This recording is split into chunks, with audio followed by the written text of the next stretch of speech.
Hey, so good morning, good afternoon, good evening. This is Alan Burgos from the hashtag Walk with Lunch channel. Welcome and welcome back to our channel.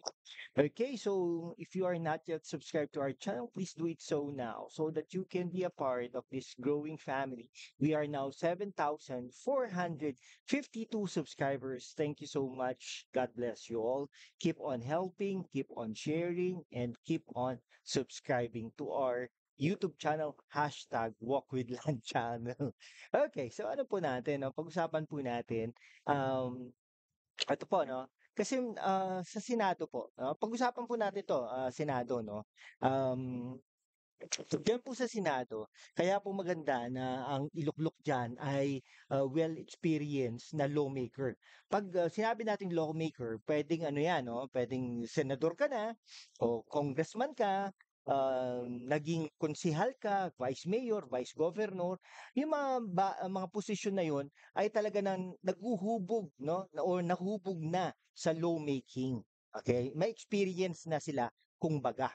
Now, Ah, kaya puwede ka ring maging abogado, political science, yung mga edukasyon na talagang hinuhubog na puwede kang maging lawmaker, 'yan, ha, okay.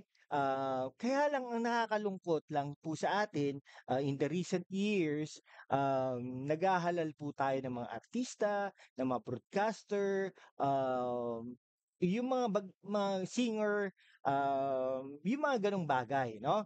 Kasi po, tinitignan po natin yung kasikatan din nila, yung action stars, ganyan. Mga kasikatan nila, na ano naman 'no, nai-elect naman natin sila 'no, anak ng presidente, anak ng vice president, kung ano-ano 'no, ang mga nai-elect na natin diyan sa Senado.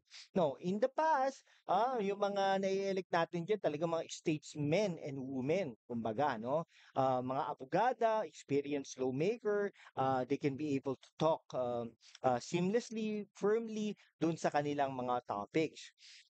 Kumbaga, no? Now, uso din po kasi diyan sa Senado yung mga interpellation, no? Yung mga debates, kumbaga, no?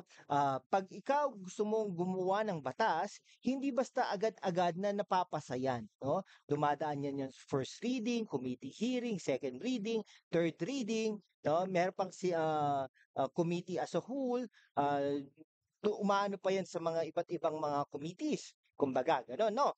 Now, ito naman si Raffy Tulfo masipag naman po ito 'no, bilang chairperson, bilang vice chairperson, bilang member, masipag naman 'yan 'no, okey? Kaya lang minsan sumasablay, katulad nung, nakaraang mga araw 'no, nagkaroon sila ng interpellation or debate with, Senator Pia Cayetano 'no. Si Senator Pia Cayetano ay taga-Taguig, Pateros. Siya ay isang abogada. Kapatid po yan ni Senator Alan Peter Cayetano. Athlete din po yan, naging mayor ng Taguig, naging congresswoman ng Taguig, naging senador na rin yan. Okay? Ilang beses na po yan, ilang dekada, ilang taong eksperyensyado pagdating sa mga ganitong kalakaran. Okay? Ngayon, nag-sponsor po ng batas si Raffy Tulfo at nag-interpolate no si Senator Pia Cayetano. Dahil si Senator Pia Cayetano gustong mag-introduce ng amendment doon sa batas na ini-sponsoran ni Senator Raffy Tulfo. Tandaan po natin, hindi po sanay si Senator Raffy Tulfo sa mga ganitong bagay. Broadcaster po siya. Broadcaster po siya, no? Sanay po siya tumulong, sanay po siya mag-critic, sanay po siyang pag-bash ng tao, etc. Yung mga ganong bagay, no? Pero hindi po natin sinasabi na hindi po siya bagay mag-presidente, vice-presidente, mag-senador. Kumbaga, napag-aaralan din naman lahat yan.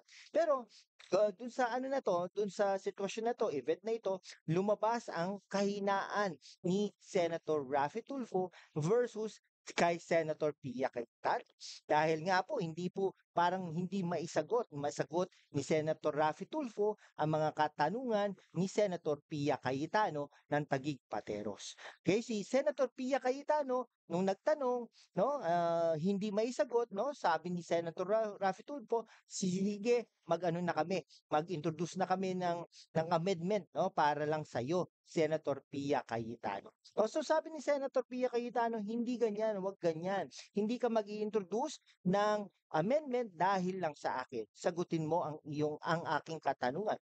Now, sabi niya, yung amendment na gusto niya ay depende sa sagot ni Senator Raffy Tulfo. Paano ka naman mag-i-sponsor ng bill? Paano papasa or titindig ang bill, no, without you answering the questions or the interpellations of yung mag-i-interpellate, no? Katulad nito si Senator Pia Cayetano, no? Ay kung kumbaga kunari, no, Senator Alan Cayetano, Senator Pia Cayetano, yung mga abogado ba, sino pa ba mga abogado diyan? Senator Jesus Escudero, Senator Pimentel, no? Kukunti na lang pala ang mga abogado diyan, no?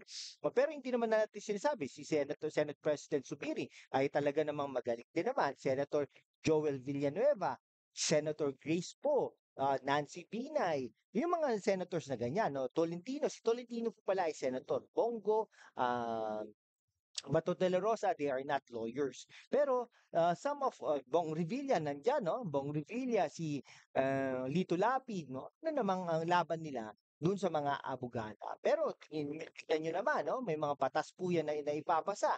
Yung seatbelt law, parang si Lito Lapid po ang nagpasa niya, no? Isang kabalin, isang taga Pampanga, taga saan nga ba sa Pampanga ito si ano? Pero anyhow, parang gano'n, no? Sa Pampanga po yan. Okay? So yun po, no?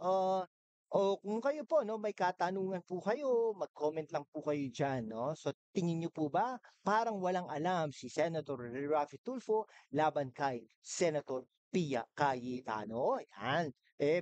Sana nga po, no, kung si Senator Raffy Tulfo ay tumakbo bilang congressman na second district of Quezon City, mas maganda sana, no, kaysa sa senador. Pero anyhow, number 2 po yan. So hindi po natin matatawaran ang kakayanan niya na manalo. Aside from that, tingnan nyo, asawa niya po ay party list representative, ang kapatid niya ay party list representative, ang anak niya pala, ang anak niya ay district representative, no? Tapos yung kaalyado nila, yung dating party list representative ng ACT-CIS, ngayon ay district representative ng Benguet province. So, ang dami po niyan. Ang dami po itong kaalyado na tingin natin na pwedeng manalo ito pagdating ng 2028 election.